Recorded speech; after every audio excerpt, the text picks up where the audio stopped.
Istanbul sa bansang Turkey na uwi sa gulo ang isang soccer game nang magwala ang fans ng natalong koponan. Ito ang video, papakita namin sa inyo, binabato ng mga pailaw ang mga pulis at security guard. Maya-maya hinagis na rin ng mga fans ang mga upuan. Sinunog din nila ang isang police mobile sa labas ng stadium. 48 ang naaresto dahil sa kaguluhan na yan. Si Senador Manny Villar ang nananatiling pinakamayaman na senador ng Pilipinas. Base yan sa isinumiti nilang Statement of Assets, Liabilities and Net Worth o SALN.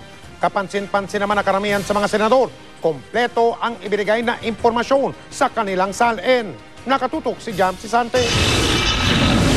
Ang mga senador umuupo ngayong mga hukom sa impeachment trial ni Chief Justice Renato Corona. Kabilang sa sinusuri nila ang Statement of Assets, Liabilities and Net Worth o SALN ng punong maestrado na pinunang kulang daw sa impormasyon.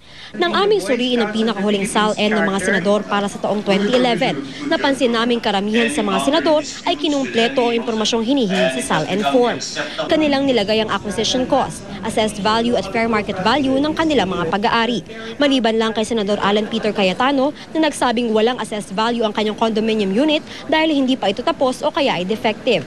Acquisition cost lang din ang nilagay ni Senador Edgardo Angara sa kanyang mga diniklarang lupain.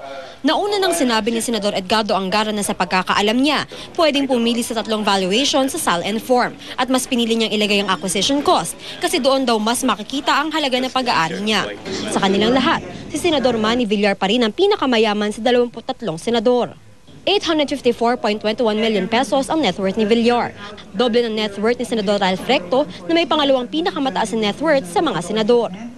Ang net worth ang halaga ng assets sa pag-aari kung ibabawas ang liabilities o mga utang na individual. Ikatlo naman sa pinakamayamang senador, si Senador Bongbong Marcos. Ika-4 si Senador Jinggoy Estrada na sinundan naman ni Senador Bong Revilla. Kapwa mahigit 100 million pesos ang net worth ni na Senate President Juan Ponce Enrile at Senador Serge Osmeña. Sinundan sila ni na Senador Chafisto Gingono III, Edgardo Angara at Pia Cayetano. Halos 70 million pesos ang net worth ni Senador Miriam Defensor Santiago na sinundan ni Senate Majority Leader Tito Soto, Senador Loren Legarda at Senador Franklin Drilon. Naglalaro naman sa 20 milyong piso ang net worth ni na Senador Alan Peter Cayetano, Lito Lapid, Ping Lacson at Gringo Honasan.